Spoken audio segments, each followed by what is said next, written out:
Senior قانوندان SM ظفر کا کہنا تھا کہ یہ ہمارے نظام کی خرابی کی وجہ سے ہے۔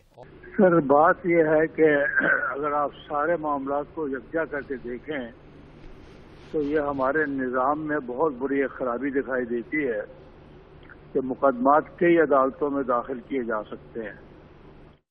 یہ وقت ہے کہ سپریم کورٹ کو ایسی صورتحال جو اس وقت پیدا ہو رہی ہے جیو کے خلاف، کسی کے بھی آئندہ فائدہ ہو سکتی ہے، جنہوں نے تنگ کرنا ہو کسی چینل کو، کسی شخص کو بھی، کسی سیاستدان کو بھی، وہ مقدمے 10-15 کورٹوں میں بنا دیں گے اور نتیجہ بھاگ دوڑ میں اس کی جان اور ہمت ختم ہو جائے گی۔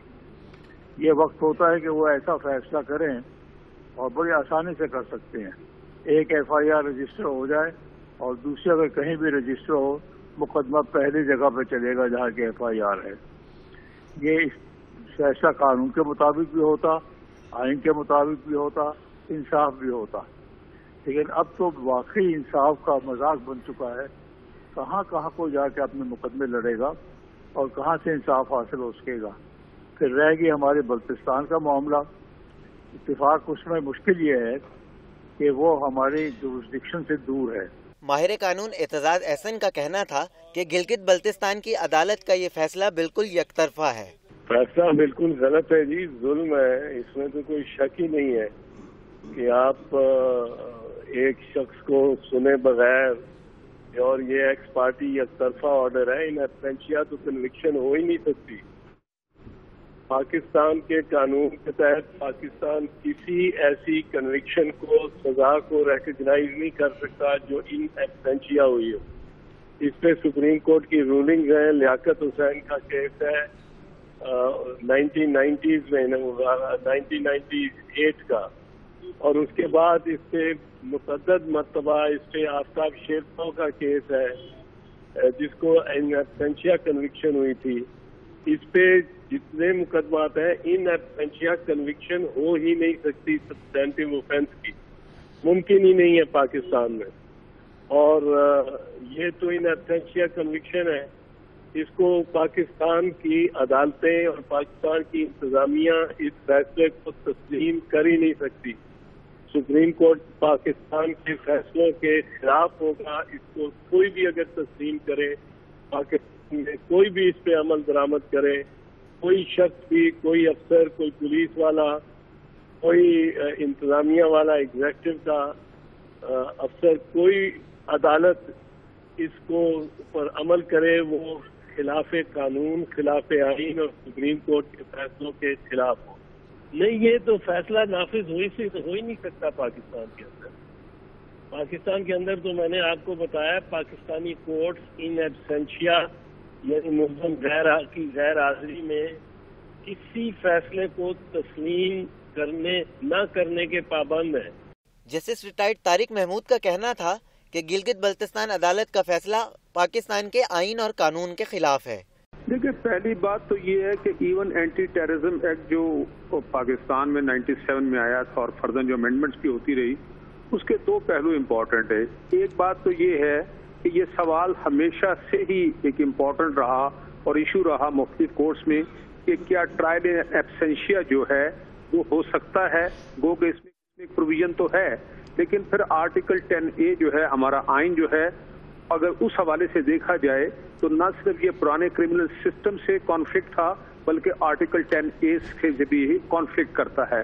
پھر دوسری بات یہ ہے کہ یہ جو ہے اب گلگت بلتستان کا قصہ جو وہاں پر امپاورمنٹ کا جو لا ہے، اس حوالے سے اگر دیکھا جائے تو 10A جو ہے اور 13 وہاں پر اپلائی نہیں کرتا۔ اب 10A جو ہے نا، اس وقت پاکستان میں جتنے بھی سٹیزن رہنے والے ہیں، یہ ان کا ایک بنیادی حق ہے۔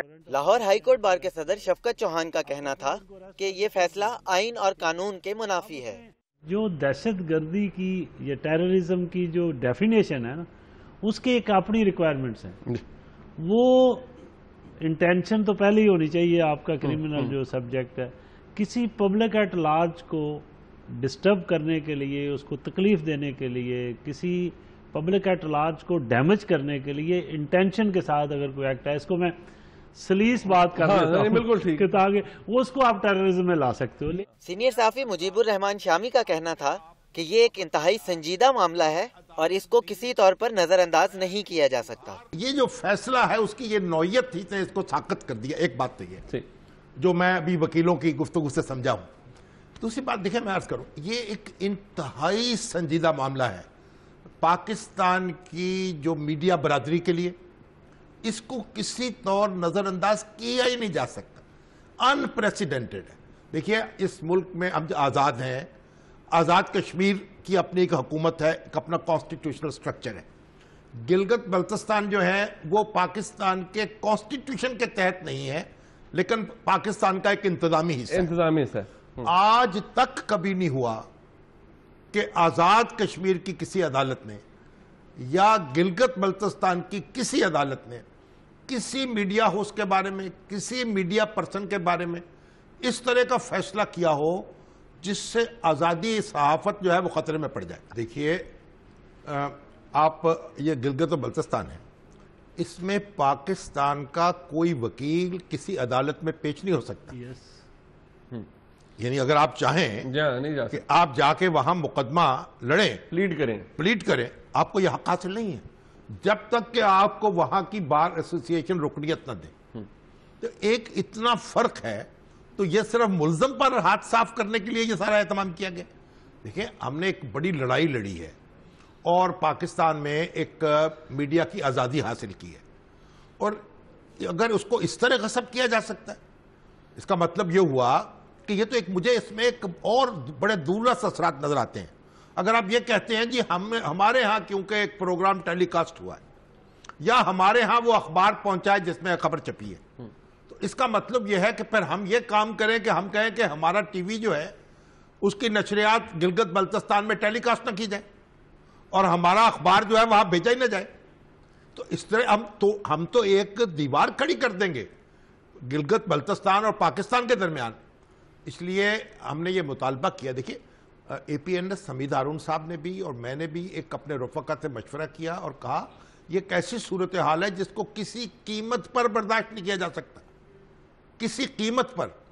اور اس کے لیے ہم نے سخت احتجاج بھی کیا ہے اور ہم نے مطالبہ کیا وزیر اعظم پاکستان سے کہ وہ ان کو جو ایک آرڈر ہے 2009 کا امپاورمنٹ اور سیلف گورنمنٹ کا گورننس کا, اس کے تحت وزیر اعظم کو یہ اختیار حاصل ہے پاکستان کے وزیر اعظم آرٹیکل 34 کیونکہ وہ اس کونسل کے چیئرمین ہیں کہ وہ کسی بھی عدالت کی دی گئی کوئی سزا معطل کر سکتے ہیں, ختم کر سکتے ہیں, تخفیف کر سکتے ہیں. تو یہ وزیر اعظم پاکستان کو فوری طور پر یہ حق استعمال کرتے ہوئے اس سزا کو ختم کرنا چاہیے. آج اگر ایک میڈیا ہاؤس پر بجلی گر رہی ہے یا آج جیو اور جنگ کو نشانے پہ لیا گیا ہے تو کل کوئی اور بھی نشانے پہ آ سکتا ہے.